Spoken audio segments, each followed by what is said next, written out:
here again with AMG Hobby Talk.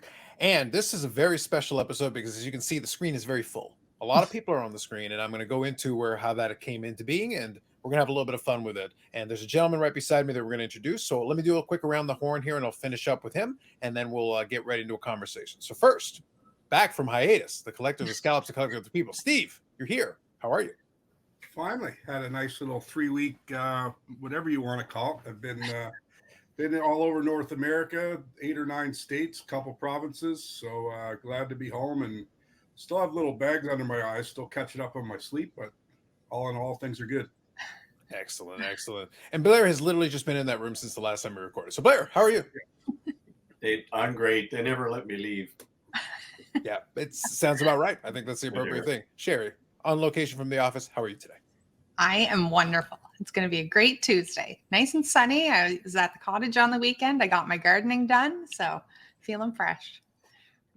Excellent. And I'm refreshing my coffee, so right now we're off to a good start. Now, last and certainly not least, we've got Robb Scott here. We're actually going to chat a little bit about some of his art, and then behind him, a little foreshadowing. We're going to talk a little bit about that Crosby print that he's got behind him, a little bit about what went into that. He'll give us a little background. I'll show a couple of images, and if I can, I'll try to show you a little bit of video. But basically, we'll chat with Robb for a couple of minutes. That'll be the start of the show, and then we'll try to incorporate a couple of the usual elements. We'll see how we do time-wise. That'll be the key as far as this is concerned, but we'll get started.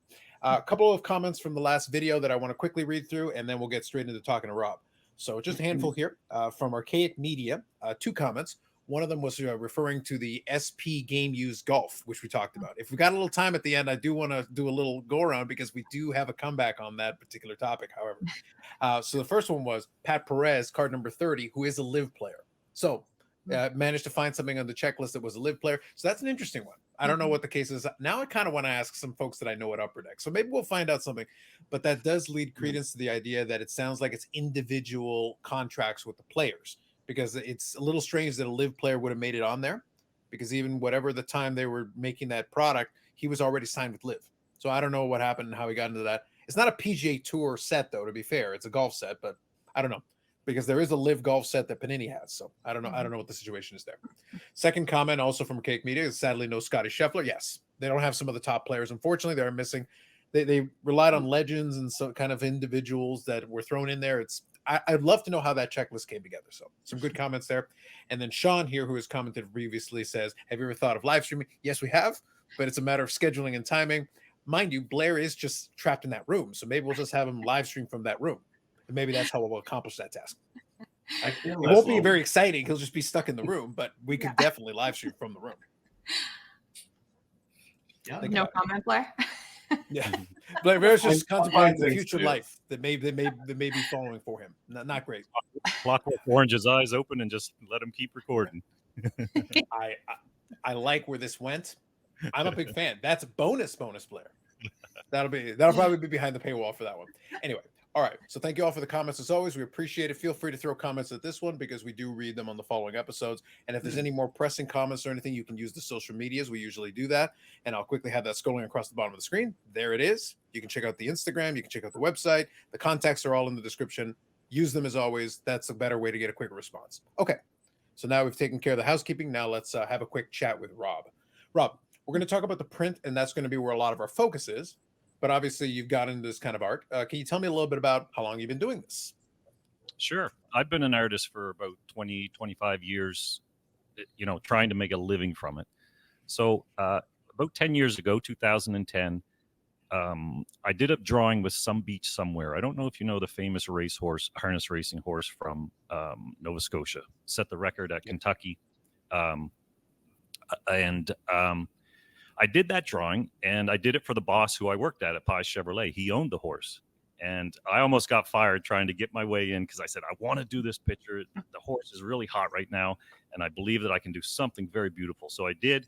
It went really well, and then I realized, if I attach myself to something that has a built-in audience, it makes my job easier. So I thought, what can I do next? And I'm kind of a big thinker, and I thought, why not Sidney Crosby? He just came off the Olympic golden goal, and he wouldn't be busy, I'm sure. So, I live a little pie in the sky thinking, but why not? So I went and I figured out how to get a hold of him, and I showed him a picture, they said, we really like your art. We'll consider it, but Sidney can't agree to anything. So it's a risk for you. You just draw the picture, and if he likes it, he'll do it.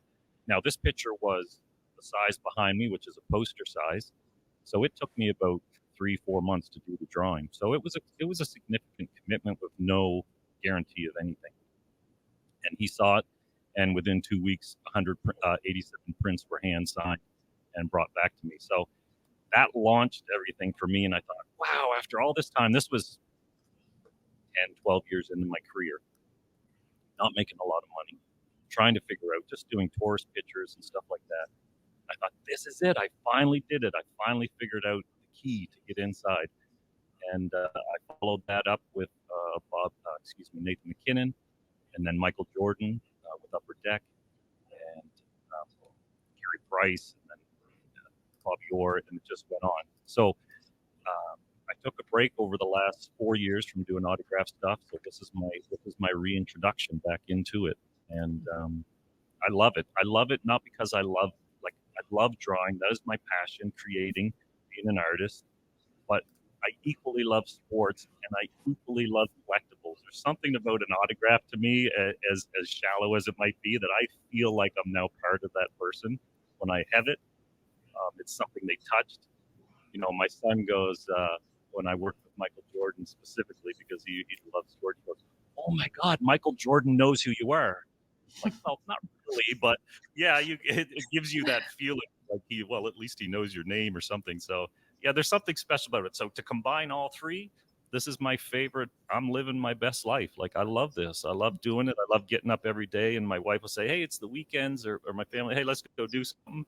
And I'm always like, I want to keep drawing. I don't want to go do anything. So what I'm trying to say there is I have such an interest and a love in it that it's hard to take it away. So that's how I got here. Very good. I think that makes a lot of sense. Awesome. And also, I think it's a great testament to sticking to something, especially if you're really passionate about it. I think that is a very good story. So thank you for sharing that, Rob.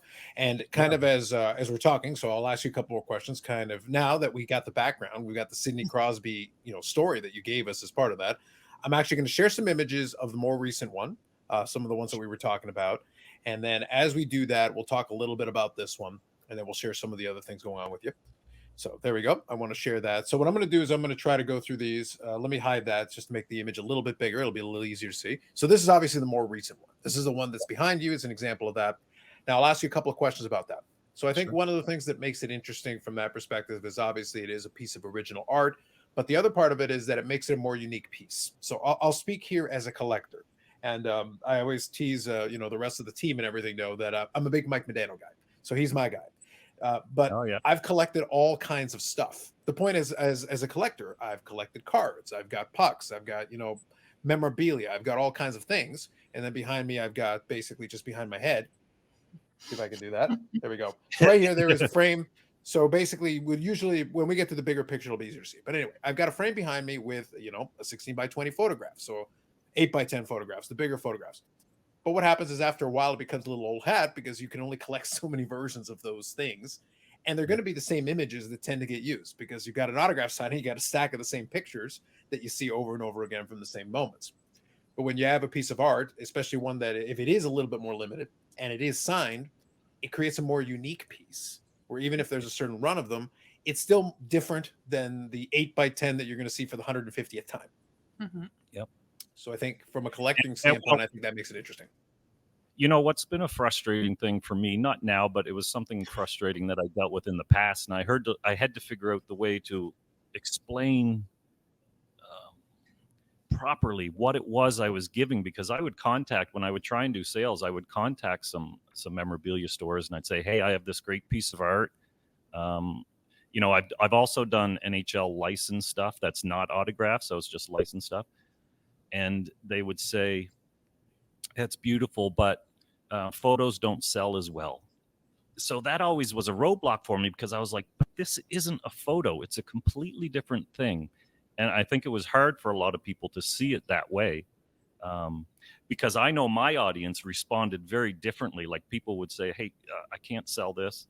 And I'd go, "Well, I'm selling, like my audience is now maybe it's because they came in knowing I'm an artist and they see the art, but getting over that hump of understanding that it's different than just for me, and I don't mean that disrespectfully, but it's different in that it was created by a person as opposed to just a photograph that was taken. Like that image that you see there, I went through probably 6-7 designs that I sent to Sidney. He kept coming back. Can you do this? Can you change this? Maybe add this. So there's a lot of work that just goes into making design, not even drawing, not even getting to that part, just creating the design. So it took me a while to figure out whatever my 30-second elevator speech was to convince people this is different than a typical photo. Absolutely.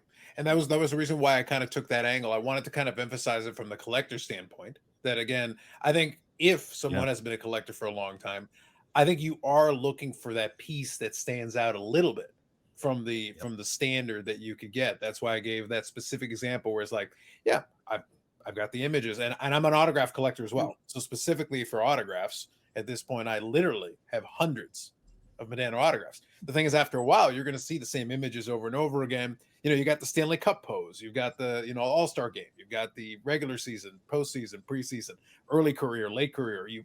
But then in a piece of art, you can kind of combine all the elements. So you do have that option to be able to show something that, as a totality, it's not available. It's a separate thing. So let me ask this. Obviously, Crosby is going to be kind of the theme we talk about. So again, I'll show a couple more images. So obviously, this one's you with the piece in question that we've been talking about. So I want to make sure I shared that. So here's the piece in and of itself, a little bit more of a close-up there with your autograph and then with Sidney's autograph. So I think that's a great combination of things.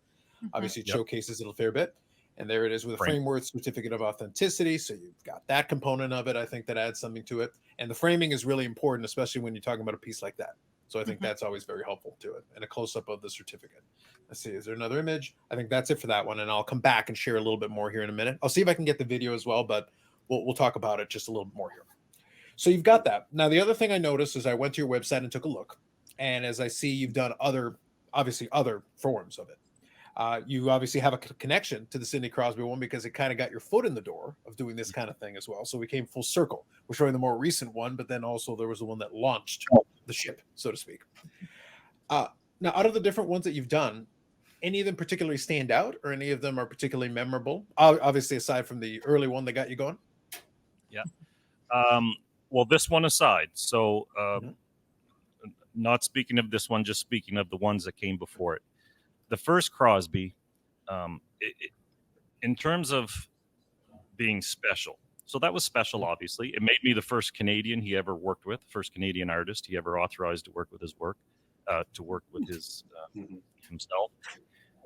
But that, what's most special about that first one, so that's the one I will highlight as a special one, is because you just, even when I speak to past customers, they're looking for it. You can't find it on the secondary market. Once it's sold, people kept it. It was very difficult to find. And a lot of my pieces, humbly, I'm very happy for that, are hard to find on the secondary market. So they hold their value. But that one in particular, people have always told me, like, I want that one. I can't find it. And I like that. That feels good. For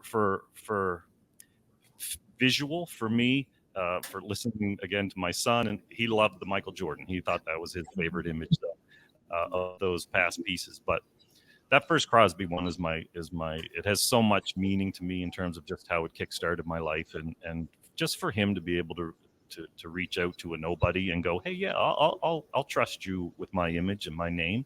That was very, very meaningful to me. So I would say that for yeah. I think it makes sense. I think that's very good.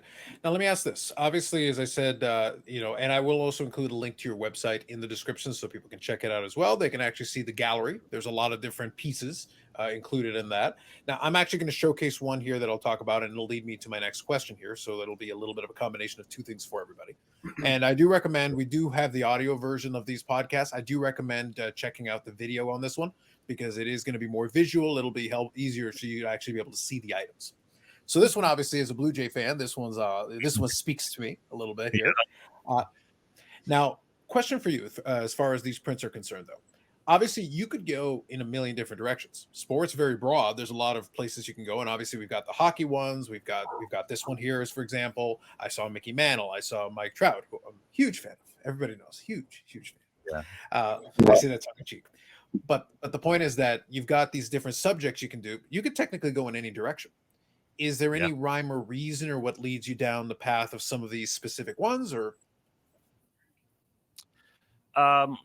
Yes, from a business standpoint, and making the connections is something that I'm always working on. So living in Canada, being in Nova Scotia in particular, Sidney Crosby is a good sell, but hockey is safe. I'll put it that way. And CAA, Creative Artists Agency, they contacted me. They said, "Hey, you can have anybody on our portfolio." It was the football division. And I was like, wow, that's tremendous. Thank you for offering that. But I don't know how to sell football. I don't know.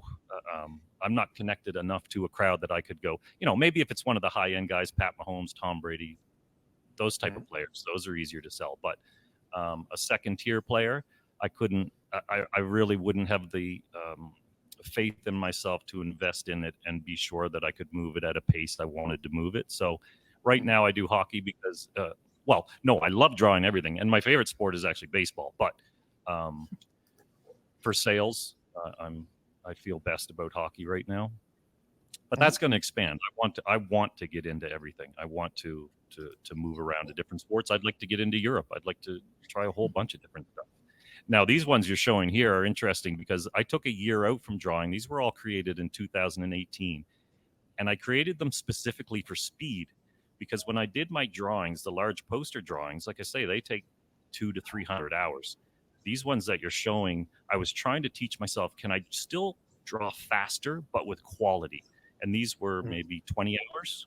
So it was more of a development where I created this whole batch of unlicensed stuff, just one-offs, just to work on the skill, but also continue, as I said earlier, I love sports. So just continue drawing things I like. And then in 2020, I actually I was on Twitter, and there was a real growing card art community, something I never was around before. So then I bought little 2.5 inch by 3.5 inch stock cards and started creating hand-drawn cards like the Mike Trout you said. So that was another, for me, I'm always trying to grow as an artist, to push myself, to try and create different things. And to draw on that small surface was very interesting. Absolutely. Now you did say something there that I want to touch on as well. So I've been showing some of these specific items here just to showcase some of the gallery here, just because I think it would give people who are watching a little bit of depth into some of the different areas you've gone and some of the different types of images you've created. So I think it gives a good perspective. Now you did touch on something about the unlicensed thing, and this is something that's always been a little interesting. It's a little murky. Sports is very picky about its licensing. However, art is also art. So it's one of those things like, it's one thing when you get in touch with the athlete and then you collaborate and they give input, like the Crosby situation. Like Crosby wanted this, or say, can you do this? Can you do that? Well, you're in collaboration. So that obviously makes certain elements of it easier. And it also allows you to offer something even different because, yes, you've got the art, but then you've got the autograph to go along with it. So the two things are together and there's a collaboration there. But then there's also art that you create where you've created the art. Is there any restrictions? Because it is art. So it's one of those things where the licensing thing is always a little murky in the sports card world. How does it play into the art world? I look at it like this. All of it is, I'll use the word, I don't know if it's a harsh word, illegal to sell without their permission. That includes the one-offs. So a lot of those I don't sell. I specifically, because like I say, within these communities, and you'll see a lot of artists who are making money off unlicensed stuff. And that's fine. That's not my place to judge. But I want to be in this business, and I want to be one of the best in this business, and I want to be respected in this business. And I always told myself that can't happen if I'm making a lot of stuff I'm not allowed to be making and selling. So that was just my view on it. I don't judge anybody else for doing it.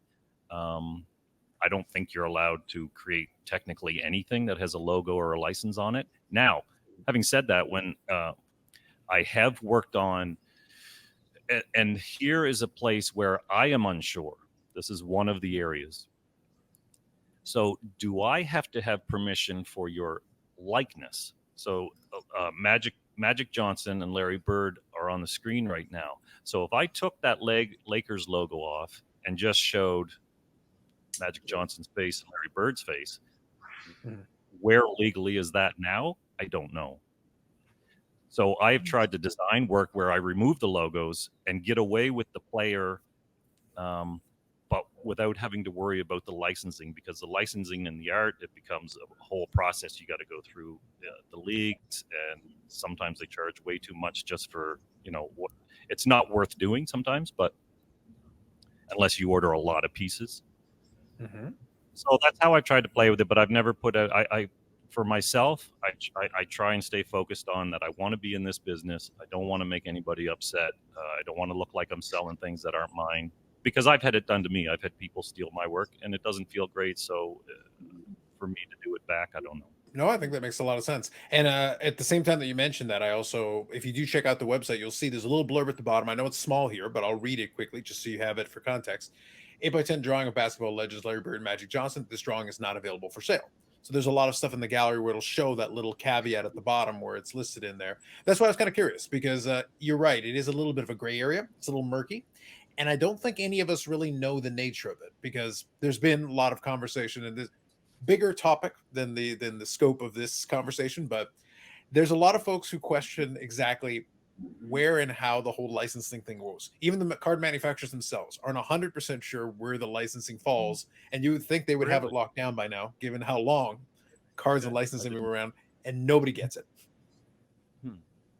That's interesting. I did not know. I thought they would have very clear ideas about that. Yeah. I like that one. Because we've got that. Go ahead. No, I was just going to say the image you have up now is Ted Williams. I love those older images. Absolutely. So But nice. yeah, it's unfortunately it is the nature of having a league license, and then also having, which oftentimes covers the player likeness. So you've got that portion of the Players Association and that, and then you've also got the league itself.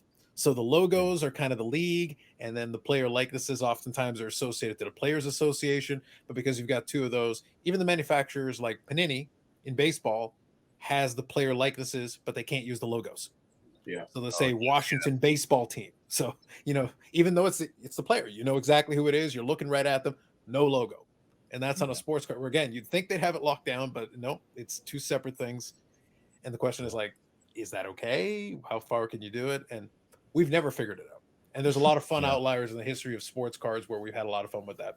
One of my favorite ones that I'll throw into, just quick aside, I'll throw this in. There's an area, if you guys do a little bit of research, you're going to find out between the year 1970 and 1981, the NFL did not have licensed sports cards. All the Topps trading cards are actually unlicensed. There are no logos on them because the logos were actually owned by Fleer. Fleer was the only one who could make anything with logos on them, so they made logo cards, but they're literally logo cards with no players, and Topps made the player cards. The Joe Montana rookie is technically unlicensed. Check it out. You'll find out that there's no logo on it. Wow. I always the count on NFL you for a quick fact. Sorry, I didn't mean to talk over you. No, all good. No, But so that's just a little quirk. the NFL didn't own their own logos? At The one point? NFL Is that- did own its own logos, but they sold the license to Fleer, and they wouldn't agree to do it with Topps. So Topps just went ahead and made the cards anyway because they had the Players Association license. So they had the right to be able to create a Joe Montana card because they had the Players Association right.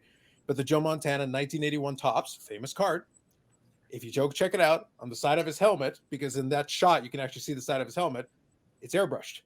There's the gold helmet, but there's no logo on the side of it. 1982, he's got a card as well. It's actually logo suddenly reappears. They were able to come to a deal. Do you collect anything without logos? Do you like that look? Well, I do actually collect cards, some of the Panini baseball cards, because if you want any of the Panini baseball cards, they have that. So they are part of that. So I do collect it. I don't mind it. It's not, I don't prefer it. I would rather that it be there, but I also have no moral objection to it as long as the card is aesthetically pleasing. And in the case of the NFL one I gave, you don't have a choice. So like I said, it's literally from 1970 to 1981. It's not 1 or 2 years. It's 11 years. All the big rookie cards of the 70s, not a single one of them has a logo. Go check out the Waller Payton rookie. No logo. Go check out, Terry Bradshaw, no logo. Go check out OJ Simpson, no logo. It says Bills, but you can't see a logo to be found on top of that card. Check it out for yourselves. Have a go do a deep dive. Have some fun. So I'll show one or two more here. Coming out of Steve's ears right now. I know, right? Interesting. Learning. I'll show one or two more here just to get into. There's Ricky Henderson. That's a nice one. I like that. Yeah. Got to have the Ricky batting pose there. So that's perfect. Yeah.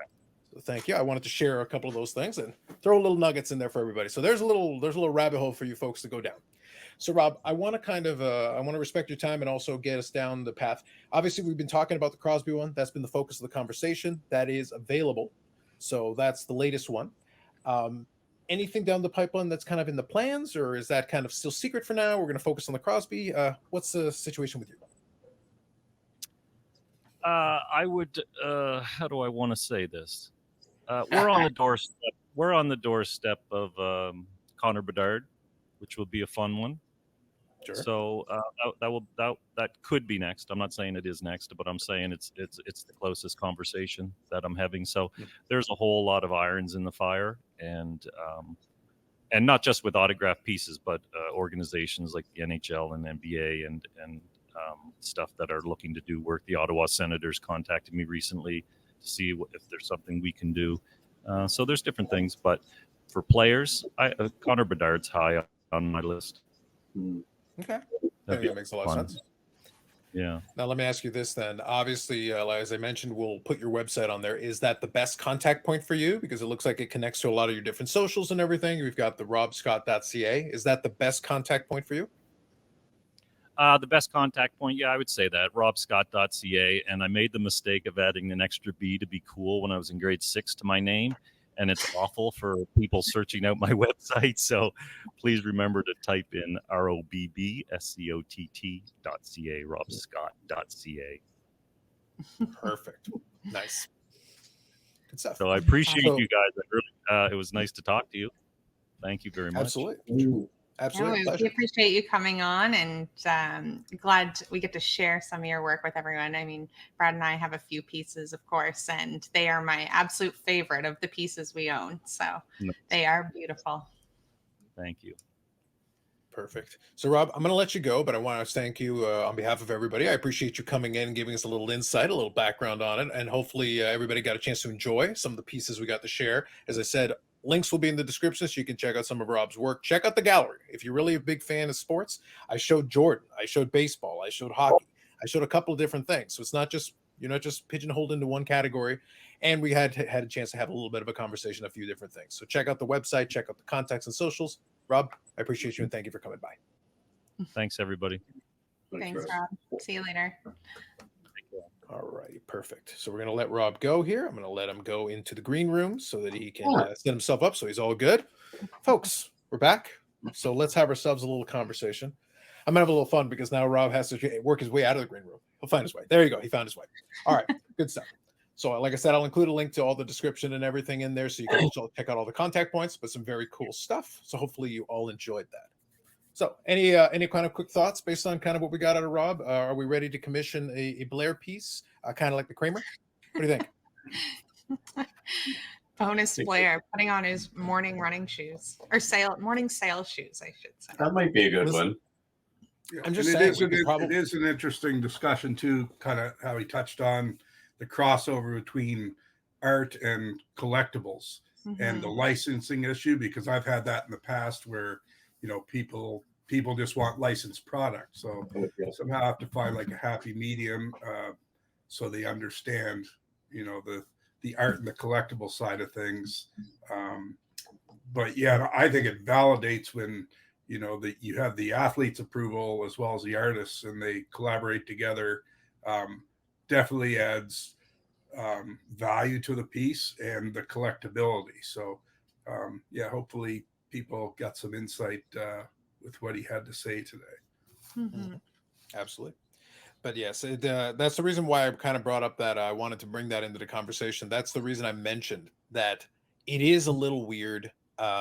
Unfortunately, the murkiness with the whole licensing thing. That's why I kind of posed the question about the art piece, because art is interesting because it's like, well, the person is, even if they're using a logo or not using a logo or whatever the case may be, it's not intentionally trying to infringe on anything. It's just an accurate representation of what the actual person looks like in the image they're trying to create or whatever the case may be. But obviously the leagues are very militant about their licenses. So it's created this little murky. Again, in sports cars, we haven't figured it out either. So that's why I gave you that example. Imagine an 11-year period. A lot of people have spent an entire lifetime collecting these cards that are considered the legitimate rookie cards because there is no other option. But yeah, go look at the Joe Montana, go look at the OJ, go look at all those guys from the 70s. And what you're going to find is a lot of headshots, a lot of times where the helmets aren't on, and you don't see a logo to be seen anywhere on the card. And it's like, that's not an accident. It's a licensing issue. I thought it was they just had great hair back in the 70s and wanted to show it off. That could have been a separate issue, Steve. Unfortunately, that was not the reason they did it. They really focused and keyed in, like, we really want to see we really want to see your face. Don't put the helmet on. Leave the helmet off. Otherwise, we got to airbrush it out. So it created a very interesting era where, there's a lot of very famous rookie cards that do not have a logo to be seen anywhere, and people just kind of had to accept it because you didn't have a choice. All right. So real quick, since we wanted to make sure we had a good conversation with Rob and took advantage of it, we're gonna make sure we're shortening it up a little bit. But I do want to make sure we at least touch on one or two things. So I'm gonna go super quick. I want to touch on Trilogy very quickly because that is one of the products that is coming into the store. So I'll really quickly zip through Trilogy. I will include a link in the description if you would like to look at it in more detail and be more thorough. By all means, please do check it out. So that'll be available to you. So real quick. All right, so let me go in here. Trilogy, since it is 23-24, this should be a Bedard product. So just keep in mind the years. That's always very important. So this should be a Bedard product. So it should be a hot seller for a lot of folks trying to find those Bedards. We do have different parallels. So I'll focus on the rookies ones. We got the common, red out of 199, blue out of 99, green out of 49. The uncommon ones are out of 149 for red, 99 for blue, 25 for green. And the rares, I don't know where Bedard falls on the checklist. Again, check it out. But you got 49 for the red, 25 for the blue, and 10 for the green. So there is a tiered system depending on where they fall. So we've got those ones there. We do have autograph patches available. So you've got a variety of different versions of it, which is very important. Your rookie premieres autograph, level 3. I would suspect Bedard will probably be level 3. So just check out where that falls on the checklist. Bear that in mind. So it will be a tougher pull. This one, rookie signature pucks. I always like kind of the puck look on the autograph, so I think that's a good look. I do enjoy that version of it. We got our stick cards here, a triple stick card. This one should be a nice one. Team Twigs, Connor McDavid, Messier, and Gretzky. So we got the Edmonton Oilers theme. 79 to 2023. That's stretching it a bit, but it is thematically appropriate. So I'll give it to you. But that's a little bit of a fun one. Yeah, that's a new insert, by the way. That's kind of cool. Yeah, very good. Yeah. So we got the Trilogy Generations. So this is kind of a neat looking one. It is a mock-up, but at the same time, if you can get a patch like that, like the one on that screen, that'd be a pretty sweet patch if you could get something along those lines. You got various subset and inserts, rookie renditions. Like I said, I am zipping through it a little bit quick, so I do apologize. We've got the Triple Gold Club, which, by the way, the Stanley Cup is not made out of gold, but I get your point. It's a bit of a stretch, but fine, I'll allow it. But I'm just throwing it out there. I get your point, but we'll go with it. So at a glance, you get 4 cards per pack in hobby, 6 packs per box, 20 boxes per case. The set size is 250 cards. And to expect in a hobby box, you should expect 2 total autographs or memorabilia cards, 3 rookie renditions or Trilogy Generations, so 3 total in there, and 5 parallels. That should be the breakdown that you should expect in Trilogy. Check it out. Go in the store, buy all the things. Right, Cherry? Exactly. We're open. Come by it. Perfect. And I will quickly mention too, we actually sold out of all of our soccer products over the last 2 weeks or so.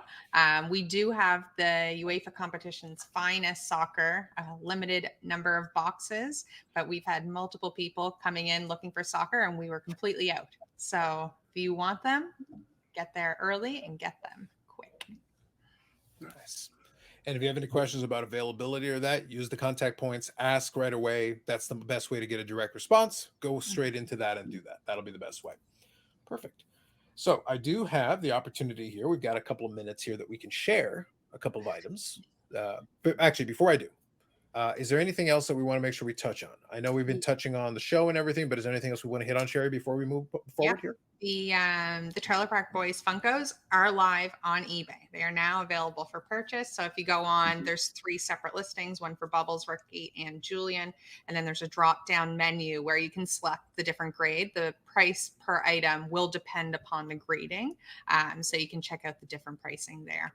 But they are live, available, and ready to be sold. And also, Email link in the Carlos, description. also we've been able to, I guess, get back in the good books of Panini, because we're finally starting to get a few Panini products in, and it's been a couple years, very limited amounts, but it's a start. You might have a couple boxes of each product, so we'll probably sell one as packs and one as a hobby box. But we do have Panini Crown Royal Basketball, Panini Select Basketball, and the Panini Don Ross Soccer. So again, very limited supply, but we're just thankful that we're back on board, and hopefully the allotments will increase over time. But you got to start somewhere. Yeah. Very good. Very nice. Very nice. It's good to know. It's encouraging. All right. So I think it is now time for us to come full circle, because while the collector of the scalps was out on location, while Blair was staring at the wall there in that room, Sherry and I, last episode, we had ourselves a lovely conversation about SP game use golf. And I told you all about a legend in the sport, Chris Dimarco. And let me tell you, Sherry sent me a text message. And as soon as she sent me the text message, I think you said this was the first item that was pulled. It was. Yeah. Oh, so this, and my excitement was palpable. My excitement was palpable. So let me share with all of you the glory that is Ink Drivers Gold, Chris Dimarco out of 25.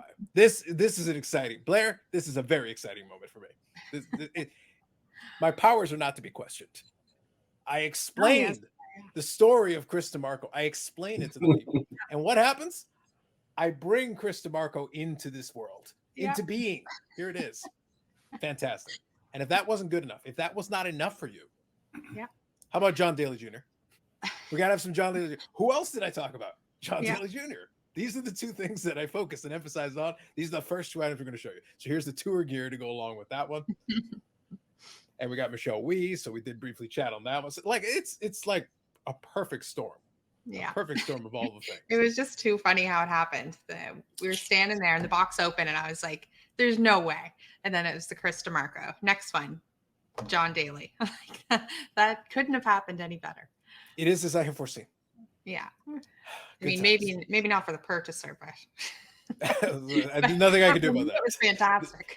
There's nothing else that I could do. I'm sorry in advance, but I'll try to use my power for good next time. For now, we have to just accept it as it is.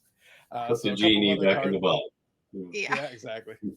So we got a couple of authentic rookies. We've got a few examples here, and then we've also got the rookie of John Daly. They go John Daly the second. I don't know why you just don't go with Junior, but fair enough. To each their own.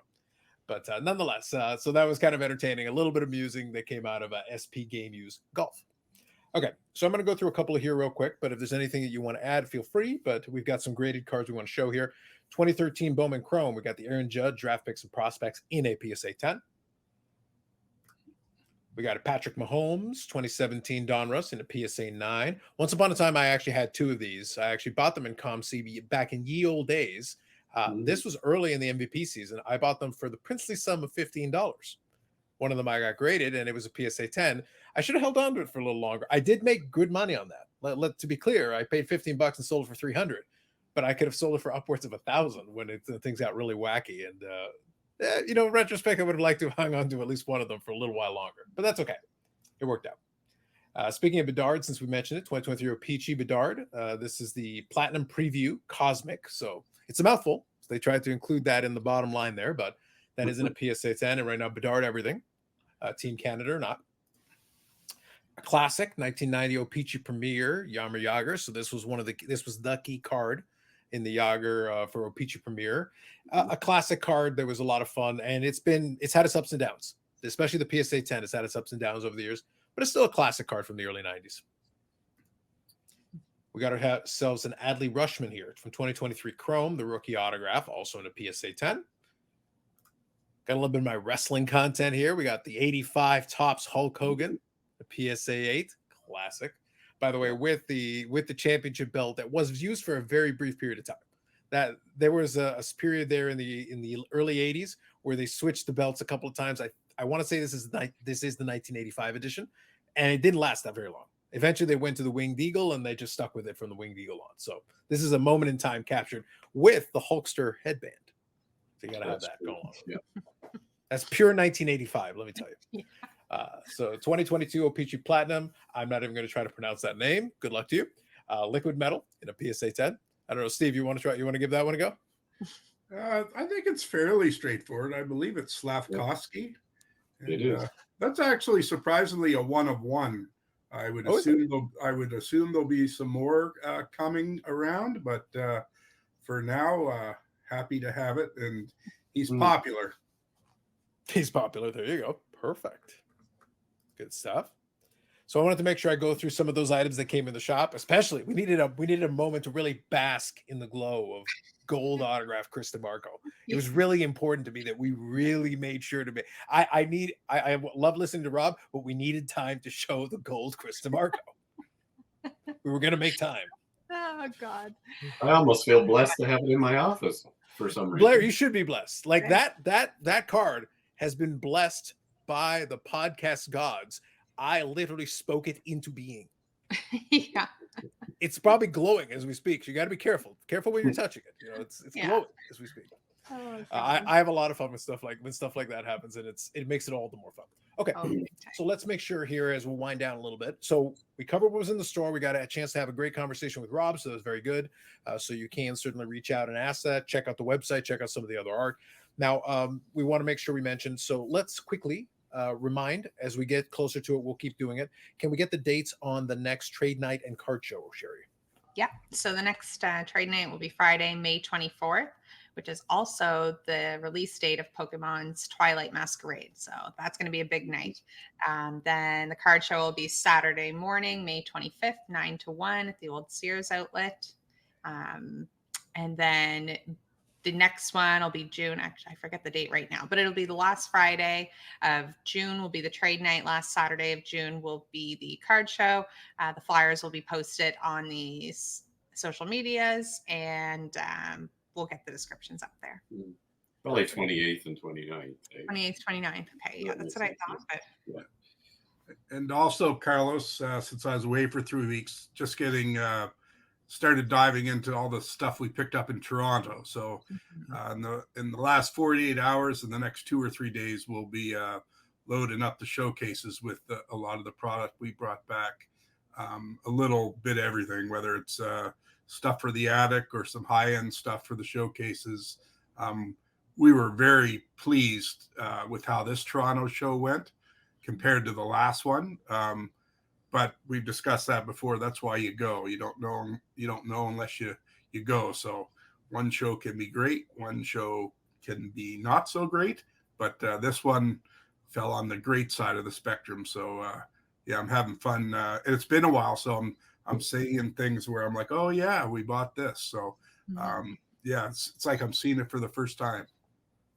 Be honest, I bet you were in awe the second time you got to see the Lex Luger one of one. Like, it's pretty exciting.